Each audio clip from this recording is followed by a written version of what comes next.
முதல்வர் சிந்தையில் உதித்திட்ட திட்டமான மாண்புமிகு தமிழக முதல்வர் அவர்கள் சிந்தையில் உதித்திட்ட திட்டமான வடசென்னை வளர்ச்சி திட்டத்தின் கீழ் 256 பணிகள் மேற்கொள்ளப்பட்டு 6000 கோடி ரூபாய்க்கு மேலாக ஒதுக்கீடு செய்யப்பட்டு அந்த பணிகள் எல்லாம் 80% ஒப்பந்தம் கோரப்பட்டு தற்போது அந்த பணிகளில் 25%, 50%, 70% என்று முடிவுற்றிருக்கின்ற நிலையில் டிசம்பர் மாதத்திற்குள்ளாக ஒரு 50%ற்கு மேலான பணிகளை மக்கள் பயன்பாட்டிற்கு கொண்டு வர மாண்புமிகு தமிழக முதல்வர் அவர்கள் தொடர்ந்து ஆய்வுக் கூட்டங்களை மேற்கொண்டு வருகின்றார்.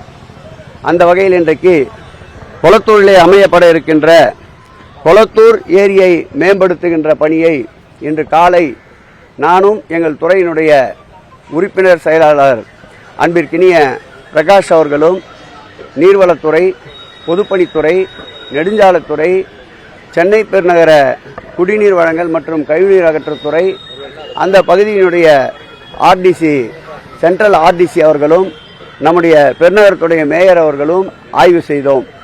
அந்த ஏரியை ஒரு அழகுற ஏரியாக மாற்றி மக்களுக்கு பொழுதுபோக்கு அம்சங்கள், உடற்பயிற்சி கூடங்கள், நடைபாதையில் அமைக்கின்ற பணியை விரைவுபடுத்த இன்றைக்கு கேட்டுக்கொண்டிருக்கின்றோம். அந்த வகையில் நவம்பர் மாதத்தில் மக்கள் பயன்பாட்டிற்கு அந்த ஏரியை கொண்டு வருவதற்குண்டான அனைத்து பணிகளையும் முடுக்கிவிட்டு வந்திருக்கின்றோம். அதைத் தொடர்ந்து வள்ளலார் பெயரில் அமைந்திருக்கின்ற நினைவில் வாழும் கலைஞர் அவர்களால் பெயரிடப்பட்ட அந்த வள்ளலார் பேருந்து நிலையத்தை சென்னை பெருநகர வளர்ச்சி குழுமத்தின் சார்பில் வடசென்னை வளர்ச்சி திட்டத்தில் சுமார்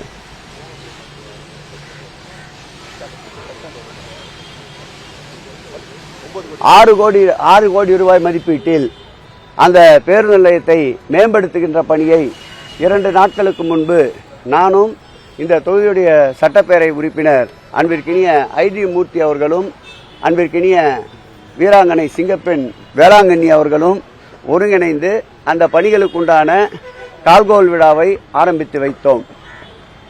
பேருந்து நிலையம் கட்டப்படுகின்ற பொழுது தினந்தோறும் அந்த பேருந்து நிலையத்திற்கு வந்து செல்லுகின்ற பேருந்துகள், பயணிக்கின்ற பயணிகளுடைய நலனை கருத்தில் கொண்டு தற்காலிகமாக மாற்று இடத்தில் அந்த பேருந்து நிலையத்தை இயக்குவதற்குண்டான சாத்தியக்கூறுகளை அறிவதற்காக இன்றைக்கு போக்குவரத்து துறையினுடைய அன்பிற்கினிய ஆணையாளர் அவர்கள் உடன் வந்து இந்த பகுதியிலே ஆய்வினை மேற்கொண்டிருக்கின்றோம்.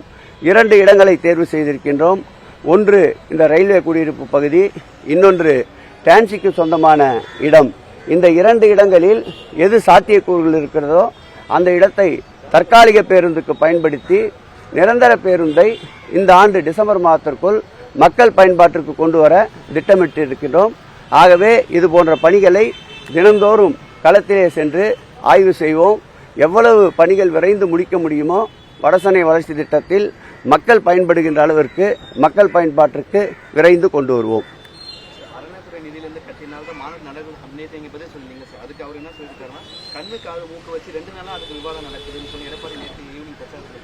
அவர் தானே பேசினாரு.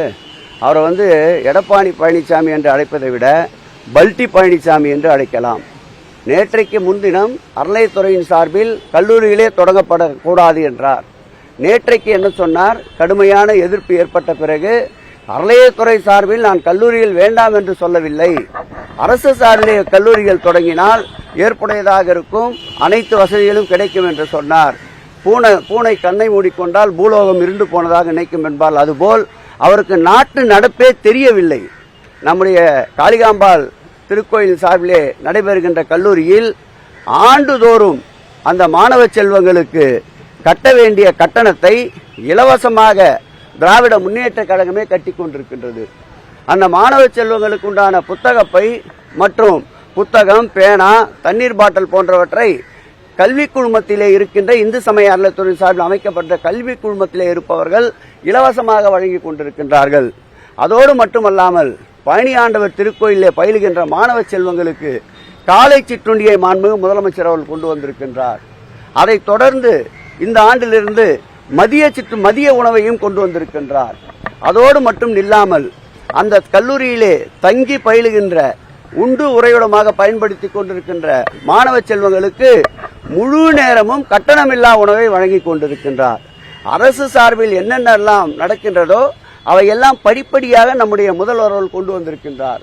உதாரணத்திற்கு சமீபத்திலே ஏகாம்பரநாதர் திருக்கோயில் சார்பிலே செயல்படுகின்ற அந்த பள்ளி என்பது மாண்புமிகு முதலமைச்சர் அவர்கள் ஆட்சிக்கு வந்த பிறகு பாதுகாக்கப்பட்ட பள்ளி. அங்கே 1000 மாணவர்கள் பயின்று கொண்டிருக்கின்றார்கள். அந்த மாணவர்களுக்கு அனைவருக்கும் 10, 11, 12 படிக்கின்ற மாணவர்களுக்கு 10,000 ரூபாயை வழங்கியிருக்கின்றோம். அதோடு அந்த மாணவ செல்வங்களுக்கு தேவையான 146 மிதிவண்டிகளை வழங்கியிருக்கின்றோம்.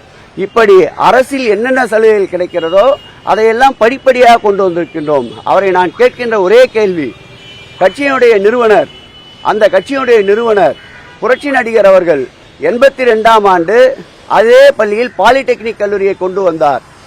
அவருக்கும் இந்த வார்த்தை பொருந்துமா இல்லையா? அதன் பிறகு அந்த கட்சியினுடைய பொதுச் செயலாளர் 2 முறை முதலமைச்சராக இருந்தவர் அம்மையார் அவர்கள் கல்லூரியை கொண்டு வந்தார், மகளிர் கல்லூரியை பழனியிலே. அப்படி என்றால் அவருக்கும் இந்த கூற்று பொருந்தும் அல்லவா? இவர் என்ன அரசியல் ஞானியா? மற்றவர்கள் எல்லாம் எந்த விதமான விவரம் தெரியாத தலைவர்களா? ஆகவே எடப்பாடி அவர்கள் வாயை கொடுத்து மாட்டிக்கொண்டார் வசமாக. கொல்லிக்கட்டை எடுத்து தலையை சொரிந்து கொண்டிருக்கின்றார். தீர்ப்பு 2026ஆம் ஆண்டு மக்கள் தீர்ப்பு, மகேசன் தீர்ப்பு என்பார்கள். இன்றைக்கு மாணவ செல்வங்கள் குதித்து போயிருக்கின்றார்கள். ஆகவே 2026க்கு பிறகு எடப்பாடி பழனிசாமி என்ற பெயர் நிச்சயமாக மறையும் மறையும் மறையும் என்பதை தெரிவித்துக் கொள்கிறேன்.